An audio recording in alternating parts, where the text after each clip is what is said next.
Ada orang beri salam tak berapa betul, seperti Assalamualaikum atau Assalamualaikum, tak bunyi benda ni, tak bunyi mim di belakang dan tidak menutup mulut dan tak ada tasdid pada as, disebutkan as saja. Adakah maknanya berubah? Wajib ke kita jawab salam ini? Jawabnya, jikalau terlampau rosak bunyinya maka tak wajib jawab. Kalau sedikit kesilapan wajib jawab. Patutnya Assalamualaikum. Nampak?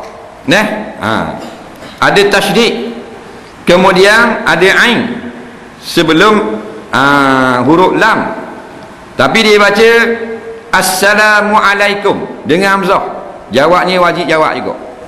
Faham? Wajib jawab juga, kerana kesalahan itu dimaaf pada orang awam.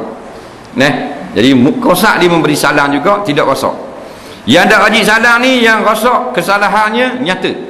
Assalamualaikum, tak wajib jawab. Assalamualaikum, Assalamualaikum, kau salam. Nampak? Malah dia dengan jawab Assalamualaikum tak wajib jawab, pasal rosak sangat.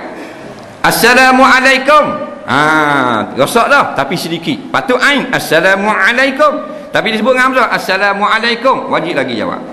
Ini disebut oleh mufti-mufti kita.